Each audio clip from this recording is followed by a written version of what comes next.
Bagian yang terakhir itu adalah konsep geografi.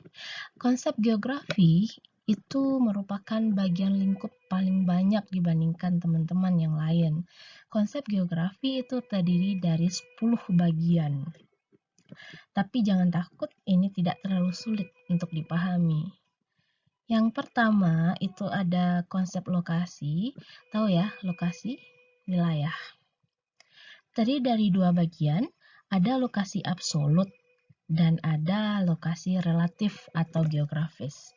Absolut yang dikenal dengan astronomis, contohnya wilayah Indonesia secara astronomis terletak antara 6 derajat lintang utara sampai 11 derajat lintang selatan dan 95 derajat bujur timur sampai 141 derajat bujur timur. Sedangkan lokasi secara relatif itu geografis.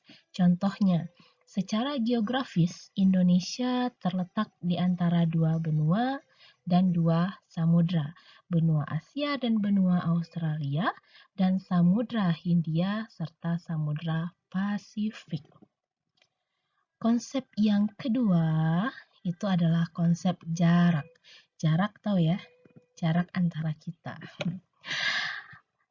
Terdiri dari dua bagian, ada jarak mutlak, ada jarak relatif.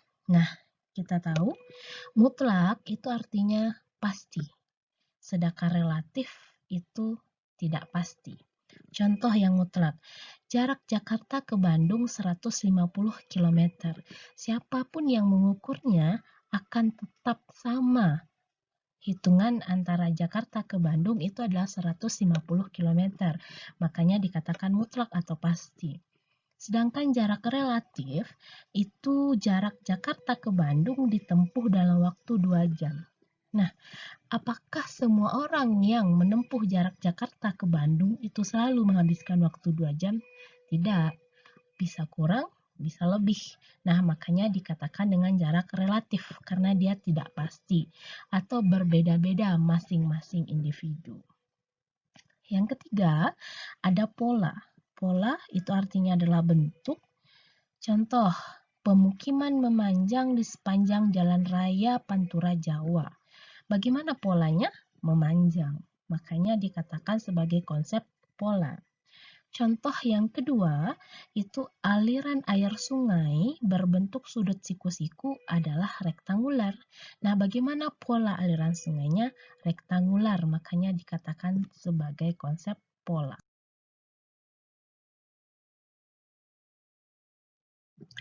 Oke, konsep yang keempat, diferensiasi area.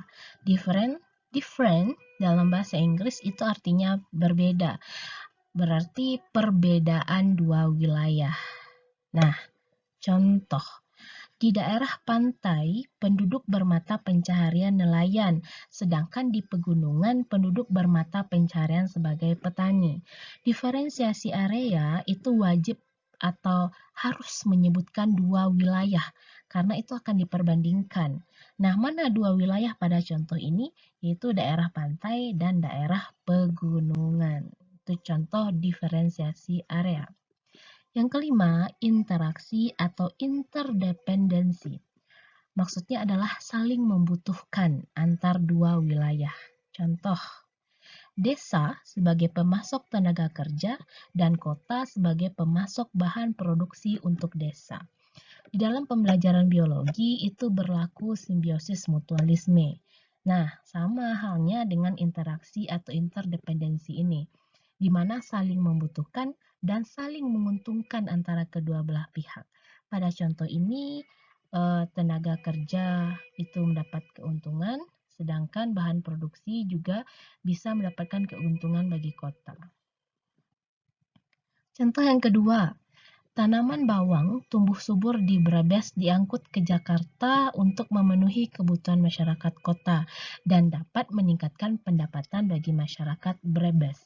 Saling membutuhkan? Ya, benar. Di mana keuntungan bagi masyarakat kota, dia terpenuhilah kebutuhan terhadap tanaman bawang. Sedangkan apa keuntungan bagi masyarakat desa atau bagi masyarakat Brebes, itu dapat meningkatkan pendapatan mereka. Nah, itulah yang dimaksud dengan konsep interaksi atau interdependensi. Intinya saling membutuhkan, saling menguntungkan. Yang keenam, itu konsep aglomerasi atau pola mengelompok. Nah, ciri-ciri konsep ini biasanya cenderung ada kata-kata mengelompoknya. Contoh, kegiatan industri terpusat di kawasan Jababeka, Pulau Gebang, atau Tangerang. Nah, terpusat artinya sama dengan mengelompok. Konsep yang ketujuh itu morfologi atau bentuk muka bumi. Kita tahu bentuk muka bumi itu bermacam-macam. Ada gunung, ada bukit, ada sungai, ada danau, ada dataran tinggi, ada dataran rendah, dan lain sebagainya. Itu dikatakan atau dikenal dengan morfologi atau bentuk muka bumi. Contohnya, Jakarta merupakan dataran rendah. Nah, mana morfologi pada contoh ini? Dataran rendah. Contoh yang kedua, perjalanan Jakarta ke Bandung melewati daerah yang bergelombang atau perbukitan. Nah, manakah dari contoh ini yang menekankan kepada konsep morfologi? Ya, bergelombang atau perbukitan. 8. Itu keterjangkauan. Maksudnya, terjangkau atau tidaknya suatu wilayah atau daerah untuk diakses. Nah, contohnya, pusat perbelanjaan terletak di pusat kota agar mudah dicapai warga. Katanya dicapai, berarti terjangkau. Contoh yang kedua, bantuan bencana sulit mencapai lokasi karena medan yang berat. Kata kuncinya sulit mencapai lokasi. Berarti terjangkau atau tidak? Ya, tidak terjangkau. Berarti dia konsepnya adalah keterjangkauan. Hati-hati, pada contoh yang kedua ini ada kata-kata karena. Nah, berarti ada sebab akibat.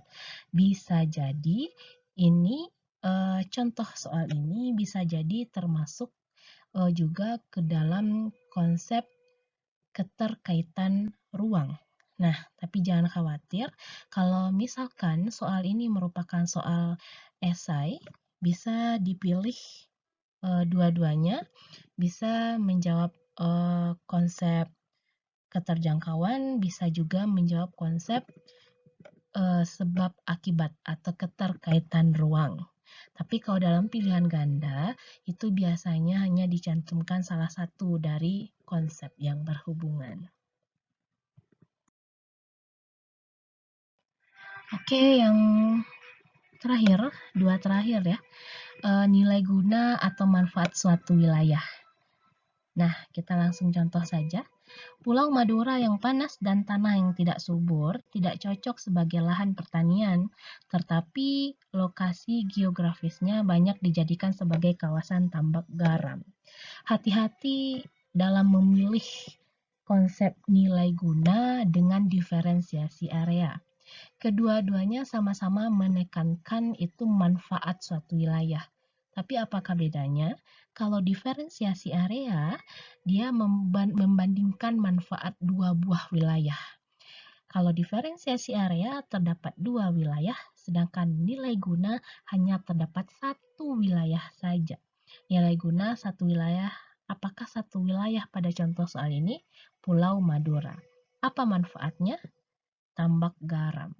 Nah, berbeda dengan contoh diferensiasi area pada bagian yang belakang tadi, menekankan bahwa di wilayah pesisir itu bermata pencaharian nelayan, sedangkan di wilayah dataran rendah itu adalah petani. Nah, berarti ada dua wilayah yang dibandingkan, wilayah pesisir dan wilayah dataran rendah. Sedangkan nilai guna hanya menekankan satu wilayah saja. Hati-hati ya.